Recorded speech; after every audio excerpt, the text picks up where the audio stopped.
I mean, this is all really flattering. I feel like I should take you out on a date, but Well, like this. Thank you.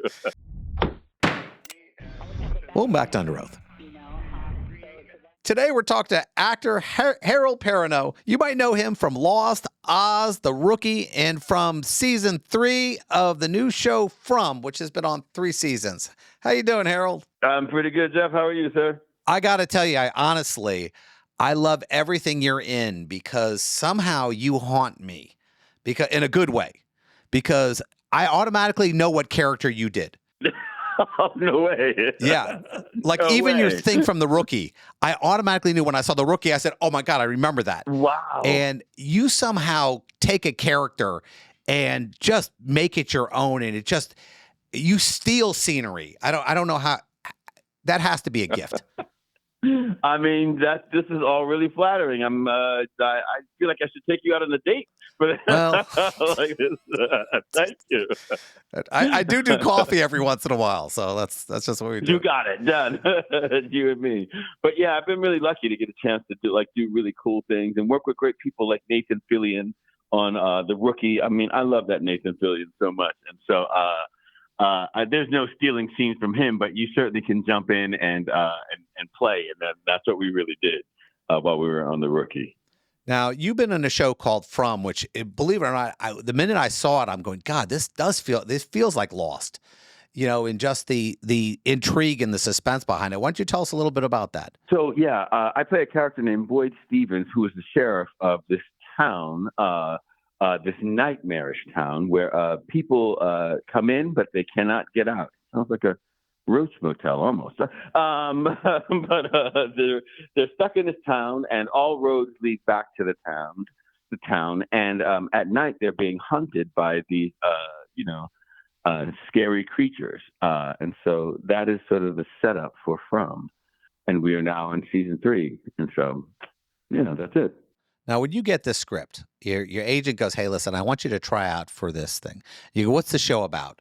And it's funny because you were actually I think you were you did a Seinfeld, kind of a pseudo Seinfeld issue on Saturday Night Live. So I kind of find funny that this show is, what's the show about? Well, you're stuck and there are things hunting you. And you go, yeah, that's my show. I'm doing that.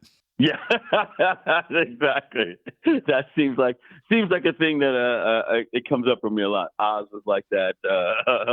Lost is like that, and so it seems like a theme. But I do like portraying people who find themselves in difficult positions, and they have to make choices, some good, some bad, and they got to figure their way out or to stay where they are. And so I find those really interesting choices in life. And so as an actor, they tweak me, and I jump in every time I get offered it.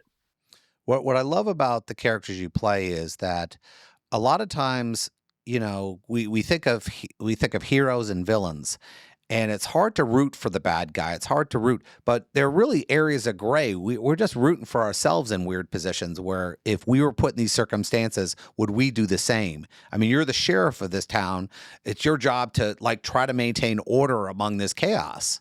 Right. And look, in the first season, you get to see it really, really clearly.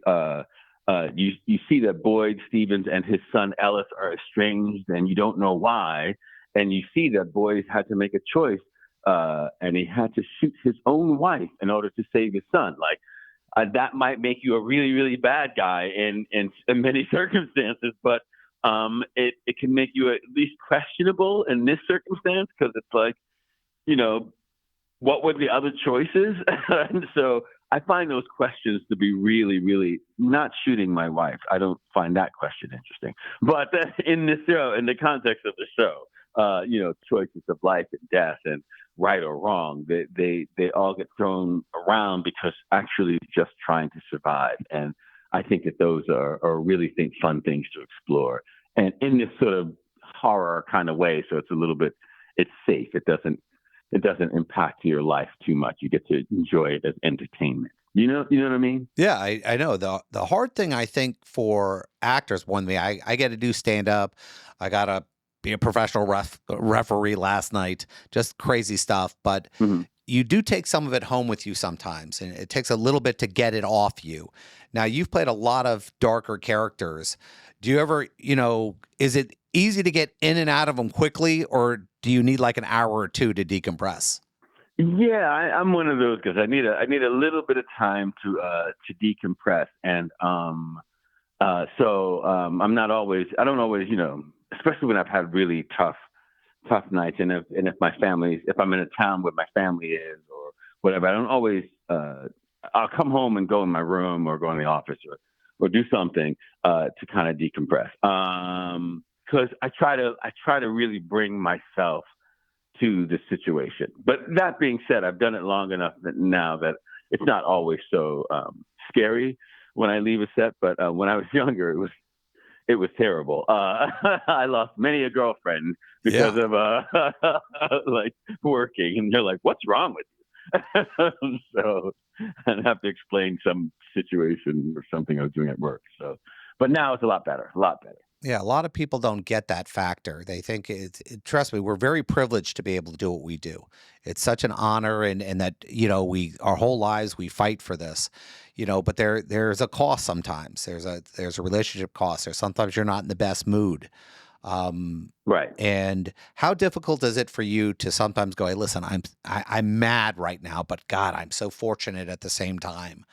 Do you find yourself sometimes having to reel yourself in?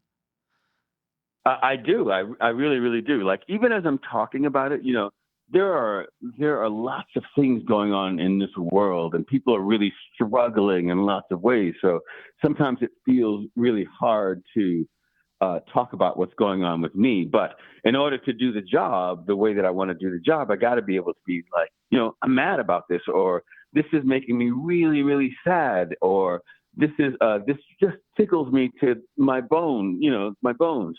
Uh, because like that's the job I've chosen, and that's the job I want to do really, really well. And so then I have to, you know, selfishly indulge in whatever it is I'm feeling sometimes. And so, yeah, it's the cost, but it's the cost that I choose to pay. You know what I mean? Now you're dealing with something I'm dealing with right now.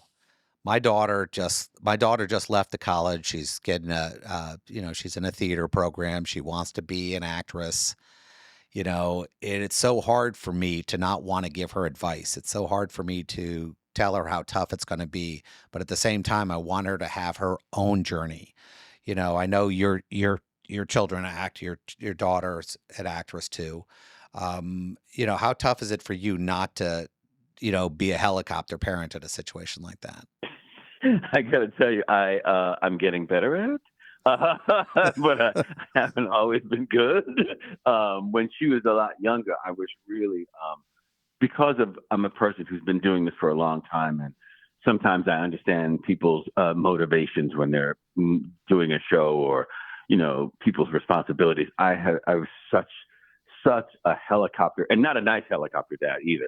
Like I was just protecting her, even when sometimes she didn't need it. But now I'm a lot better, and my daughter's on a show called Chaos right now that's on Netflix, and I try really hard to let her have her career and not like every time something goes wrong, try to call up somebody because I'm trying to protect her. Like she has to have her life and her career and have her ability to stand on her own 2 feet and advocate for herself, or enjoy it just for her own for her own hard work.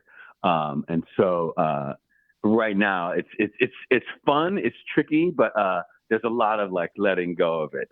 And like I said, I wasn't always good at it, but I'm way better now, way Yeah. better. It's so hard. It's just so hard to do it. I mean, when she was little and she wanted to be an actress, I would get on a stage with her and I'd say, "Listen, I need you to appreciate this moment, to appreciate this opportunity you're having." And one time we went to Broadway and they gave us an opportunity to go backstage, and it was at Mary Poppins. And I stood on the stage. I said, "You realize it, nobody gets this view. Very few people get this view. And if this is what you want, you have to be willing to fight for it." And she was like 8 at the time. And I probably shouldn't have told her, but you know what? It stuck a little bit, and that's so tough as a parent trying to find that balance. And I think a lot of parents do that with no matter what their kids are doing. I couldn't agree with you more. Yeah, it's parenting is just it's tricky. Like you want to give them all the tools that they need to survive and to be self-evolved, and sometimes you have to give them like the hard lessons that like, listen, this is a real privilege for you to be here, and this is something you have to fight for, and you'll be able to own that. When my kid was younger, she really wanted to be famous when she was like 14 or so. I was like, yeah, no, we're not doing that one, buddy. We're not going out there to be famous just to be famous. Like, Yeah. you want to go out and be an actor, then we're going to learn a skill, and that you'll own, that no one will be able to take from you. You'll have a skill that's yours, and but the famous thing, that's not what we're going to do. And so and that's what we went out and did. And she's a really talented actress now, and I'm really glad for her, and she's glad for herself. She feels like she's put in the work, and then she gets what she deserves what she gets. So. Now, sometimes when I get to talk to an actor who's done theater and movies and television, and they have kids who want to be in the business, I ask this question. And the question I ask is this: if they've got to see one of your performance, only one of them, what would you have wanted them to see? I think I'd want my kids to see me do Mercutio in Romeo and Juliet. I think because it's a script that stands the test of time. All Shakespeare scripts do, and I think it's an interesting storytelling. The way Baz Luhrmann chose to tell the story, I would want them to watch that. When you say something like that, it brings something to me. I know doing classical theater is tough, but is it harder to connect with, a more modern character, or harder on, let's say, one of Shakespeare's characters, to find that connection with somebody that you don't even know them? Here, look, I think it's tricky to connect with any character. It really, for me, and this will be me talking way kind of nerdy technical. It's really the execution of how the character speaks. Finding your way to connect to the characters, that's always like you have to really search in your soul. But if you do those classics, especially Shakespeare, where people talk their subconscious, that's the part. It's the execution of how those people live that becomes trickier. And so I find that whenever I'm doing anything classic, this kind of talking out loud of your feelings or your circumstances becomes something of like how you are as a person, where things that are more modern, there's much more subtext that you're adding to, at least in my opinion, that you're adding to a character, the way that you look at a person, the way your emotional energy toward one character or a situation or another, it's a little different. And so I find that, it winds up being a lot of fun being able to just say everything that you feel, like when you're doing something classical. But I also, there's an interesting thing of the subtext that gives the audience a chance to come up with their own sort of why you did what you did. And I find it all quite interesting, actually. But to answer your question, I think how classical or modern, it's really just tricky to connect with a person, period, because you really have to find the motivation of who that person. And I find them kind of the same in either direction. Now that's a cool way to interpret. I hear some people say, "Well, I have to walk. I got to imagine how he walks." You're imagining how he talks. So it's everyone has their different process. Now you've had an opportunity to be all over the planet. Lost was shot in Hawaii. Where is From shot? From is shot in Halifax in Nova Scotia. Jeez. Yeah, up in the way in the east coast of Canada, like right across from Maine. How cold is that? If you can picture it. How cold? Yeah, I thought Halifax is really cold. Listen, the first 2 years we shot in the summer, and it was really so lovely. And then last year, because there was the strike, the actors' strike, we had to go back in the winter, and it's cold, man. It is freezing. This season of From we shot in the cold, and it looks really good. It looks really scary, and it looks like we're in a really dire situation, but it sucked. I'm gonna tell you right here, it was terrible for the crew, for us. It sucked. It's cold out there. So what do you do? I mean, they have you in regular. You can't be like, you can't be wearing parkas and everything. So how quick are you going? Yeah. Let's get this done. You're trying to do it. You're trying to do it without shivering, like trying to stay in line. It's like, how are your voice is quivering? Got you. Give me a second. You know what I mean?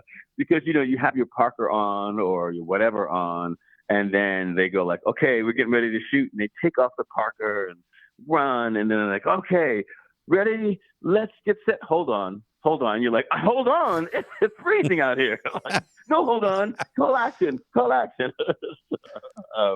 We had a lot of that this year, but there was no complaining from me because our crew would be outside the entire time. So there's no yelling at people or complaining about it or whatever. We all worked really hard. We muscled our way through it, and I think we have a really great season 3 because of it. Well, like I said, some of your roles haunt me, and you played that role in The Rookie. Yeah.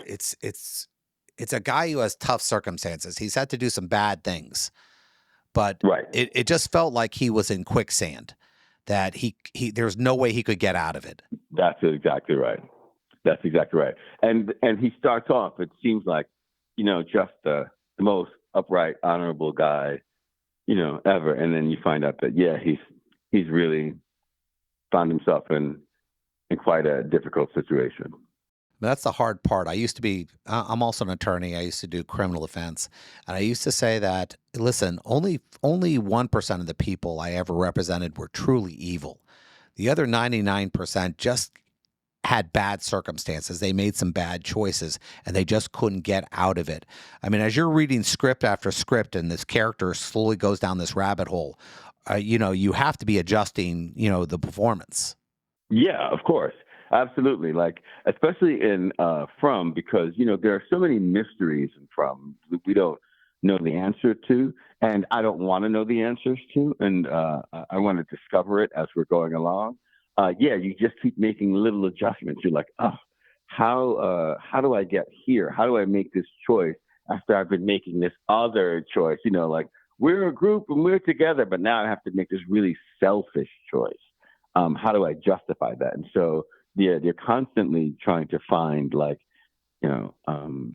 how to adjust as each episode and even each season as it progresses.